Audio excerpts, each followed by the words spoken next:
3 शक्तिपीठांपैकी एक शक्तिपीठ असलेल्या करवीर निवासिनी श्री आई अंबाबाई मंदिराच्या शिखरावर आहे ते सध्या सोन्याचा कळस आहे तो काल रात्री बसवण्यात आलाय। माझ्या मागे तुम्ही पाहू शकताय की काल रात्री सुमाराच्या 8च्या सुमारास आहे तो हा सोन्याचा कळस आहे तो बसवण्यात आला आहे। खरं तर हा सोन्याचा कळस आहे तो 2.5 कोटी रुपयांचा असून आहे ते त्याचं वजन आहे ते 1.5 किलो इतकं त्याचं वजन आहे।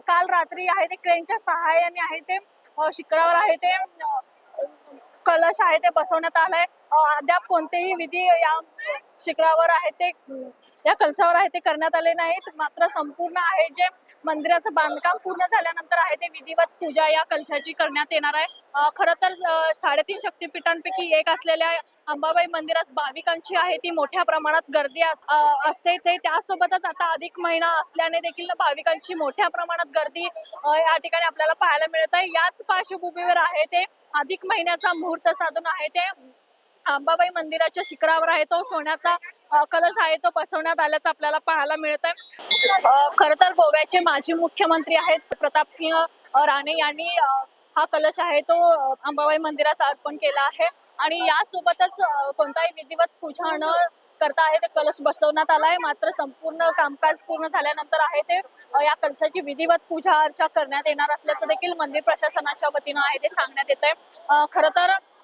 13.5 फूट आहे ती या कलशाची उंची आहे आणि त्यामुळे संपूर्ण काल रात्रभर आहे ते कलश बसवण्याचं कामकाज आहे ते सुरू होतं। मोठ्या क्रेनच्या सहाय्याने आहे ते 25 कर्मचाऱ्यांच्या उपस्थितीमध्ये आहे ते हा सोन्याचा कलश आहे तो बसवण्यात आला आहे।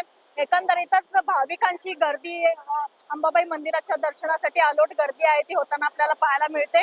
मात्र हा कलश बसवल्याने अंबाबाई मंदिर परिसरामध्ये आहे ते उत्साहाचं वातावरण असल्याचं आपल्याला पाहायला मिळत आहे। यासोबतच मंदिराच्या विकास कामांच्या निधीच्या माध्यमातून आहे ते वेगवेगळे मंदिराचे ओवऱ्या असतील मंदिराचं बांधकाम आहे ते सुरू होत आहे। त्यासोबत गरुड मंडपाचं देखील कामकाज आहे ते अंतिम टप्प्यात आल्याचं पाहायला मिळत आहे। एकंदरीतच सर्व भाविकांना आहे ते संपूर्ण मंदिर आहे ते पूर्वीच्या स्वरूपात आहे ते पाहायला मिळणार आहे आणि हीच भाविकांची पर्वणी आहे ती ठरणार आहे। कॅमेरामन आकाश कांबळे सोबत मी अमृता पवार, जनप्रवास लाईव्ह, कोल्हापूर।